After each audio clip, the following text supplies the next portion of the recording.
Hello Internet, and welcome to my review for SAO Alicization Episode 21. When we last left off, Alice officially joined forces with Kirito after not really learning the truth, per se, about her own past. Is not really why she joined up with him. But realizing that Quinella did not really have the forces to deal with the Dark Territory, and so siding with Quinella would ultimately lead to humanity's downfall. That was something I really liked about our characterization there. It was all wrapped up in Synthesis 30's motives and not Zuberg's motives.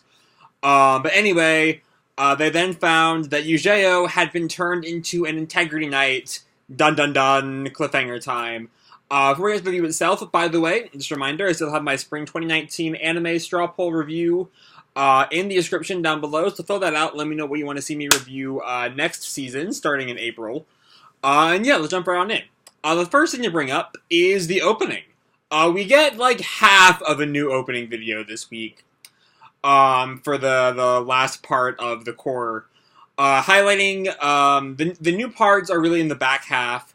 There's a little difference in like the color scheme of the little intro bit.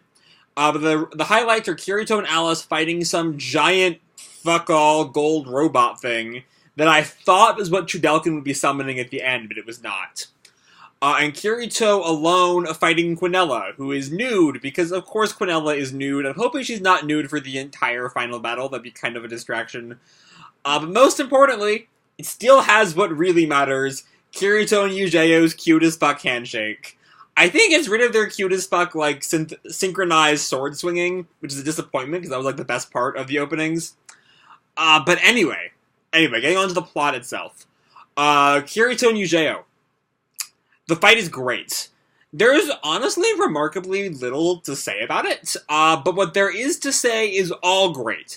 Kirito, like, desperately reminding Eugeo of his, like, of the people who he loves, in a desperate attempt to get him to remember who he is, which is also a bit of a call back and call forward to Quinella's means of control of Eugeo, and that's probably why it ends up working, because, you know, Quinella's whole, like, hook into Eugeo is, oh, no one's ever loved you, you know, you were always just like a side piece to your friends and everyone, and Kirito, like, what the fuck is that about? Kind of like, at least starts to break him out of it. As just seeing Alice, I love the moment where he's, like, after Kirito reminds him that he's in Centauria to save Alice, he, like, looks at Alice for a second and almost breaks free and then unbreaks free again real fast. It's just an incredibly great scene. And then Eugeo uses his perfect weapon control to freeze, Kirito and Alice. I'd like to think that at this point, it's kind of up in the air when exactly Eugeo breaks free, whether or not he's, or in some form, whether or not he's just the complete willing Synthesis 32, 32 Synthesis? No, Synthesis 32. I know what I'm talking about. I've been watching this show all season. Anyway, it's kind of up in the air whether or not he gains some form of his original self only when Quinella removed the piety module to replace it, or sometime earlier. A part of me wants to say it has to do with what I mentioned earlier, Kirito's reminder of the people who love Eugeo kind of running counter to Quinella's ideas of love. Especially because the whole, like, love debate was so thrown out of nowhere in episode 19 that I'd like it to do more, given how little there is in it. But anyway, yeah, Eugeo just, like, freezes them and walks away, which is probably the first sign that he's not fully, that Kirito's kind of, like, woken something in him. Also, because it's kind of up in the air when he like, takes the armor off and is with Quinella, whether or not the knife was just under his armor the whole time, or whether he put it in there sometime after the Kirito fight. My initial impression was that it was there the whole time, but maybe it wasn't, I don't know. Anyway, first off, your weekly reminder that Chudelkin is just the worst. I hate him. Chudelkin is just like, you know, I've talked a lot in Alicization, especially in this winter core, about how good the villains are this part of the core. You know, this part of the season. Post the Humbert and Rios nonsense, I shouldn't call it nonsense, but you know what I mean. Just their over-the-top hamminess. All of the Integrity Knight villains have had this sense of, like, tragedy and sympathy and, like, humanization that Kawahara tends to not give his villains. But Chudelkin is just the worst. Chudelkin is just the worst.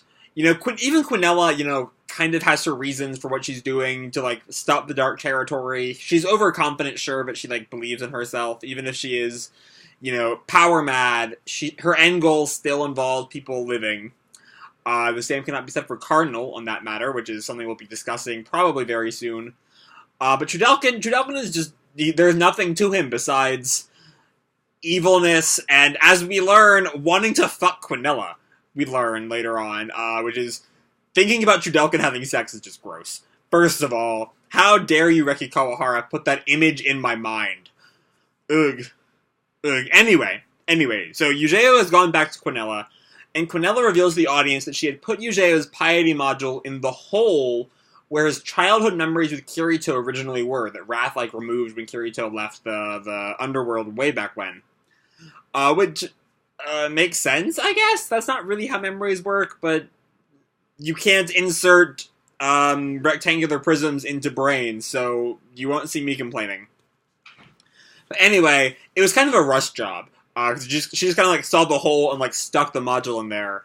So, unsatisfied with the rush job, she goes to replace the piety module, but while she does so, Eugeo fucking breaks free of her control and tries to at least stab her with Cardinal's knife. My man. I love Eugeo. You can tell I love this scene. It's the thumbnail for this video. I love Eugeo. Eugeo is, like, one of my favorite SAO characters of all time at this point. He's kind of what Klein could have been if Kawahara gave a shit about Klein. I give a shit about Klein, though. Klein will always live in my heart. But anyway. So after this, Quinella tries to give Eugeo the chance to come back. You know, she's like, oh, I'll still give you that unilateral love that you've always craved for, that she connects eternal love and eternal control together. And then Eugeo rejects it. You know, the aftermath of the moment at the end of episode 19 where he sees the image of baby Kirito and Ronnie and, or was it Tisei? I get Ronnie and Tisei confused. Whichever one was his page. And Alice, and Eugeo finally, like, breaks free of Quinella's view of love. And that's great and all, and a cool moment, but I still retain my earlier criticism that this discussion of love and Eugeo's lack of love in his life had never really been brought up before. So it was just really weird. It's still weird, but, you know. Anyway, after that, Eugeo rushes up to Quinella and shatters her defenses with the Blue Rose Sword, only to be blown away at the next moment. And it's just breathtaking, similar to all the shit that's come before. Both from, like, a story and, like, an adrenaline-pumping point of view, and also just from an animation point of view, it looks stellar. Everything in this episode looked stellar. This episode is great. It's phenomenal. I don't know if I'd call it the best of Alicization so far, but, like, it might be. Yeah, it's just really good. But then Chudelkin, like Chudelkin does, just has to ruin everything by running back up to the 100th floor, with Kirito and Alice in tow, which is nice. And with Kirito and Alice coming back, our trio is finally reunited for the first time since episode 1. On the one hand, I do feel like we were robbed of full-on Kirito versus Eugeo friends to enemies fight. It was kind of cut short. You know, it ended around, like, 6 or 8 minutes into the episode, I think. And, like, I love a good friends to enemies fight. Naruto versus Sasuke, Yugi versus Jonochi, all those great fights, even if it involves brainwashing. I mentioned the Yugi-Joey fight. That certainly does. Those are always great. But on the other, seeing these three join hands against Quinella is great. It's a great moment. But it's not quite where the episode ends. It would be a nice end point, seeing them, like, square off against Quinella and Chudelkin. But then Quinella just kind of leaves. After murmuring some foreshadowing to herself that Kirito overhears, featuring, of course, that eternal anime staple, that person. Also some stuff about, like, Code 871 is what it's called, and the seal of the right eye. Right eye, other eye. I know my left and right. I passed first grade. And then orders Chudelkin to fight our heroes. Well, she kind of does whatever she wants, I guess. Chudelkin, in his only instance of anything other than instant loyalty, only agrees after Quinella agrees to sleep with him after the battle, which is gross on so many counts, because again, Chudelkin is Chudelkin. I don't want to think about Chudelkin having sex, ever. Ugh. And then he summons some, like, flame version of himself to kill the heroes, cue episode ending. Yeah. This episode is great. Like, so much, like, great, tense, fluidly animated moments of animation here. Both the Kirito-Eugeo fight and the Eugeo-Quinella fight both give us some great bits of animation. And there's no slouch in the story department either, as everyone gets set up for the endgame. I mean, there's still Chudelkin, but hopefully next week Chudelkin will finally die, which he deserves.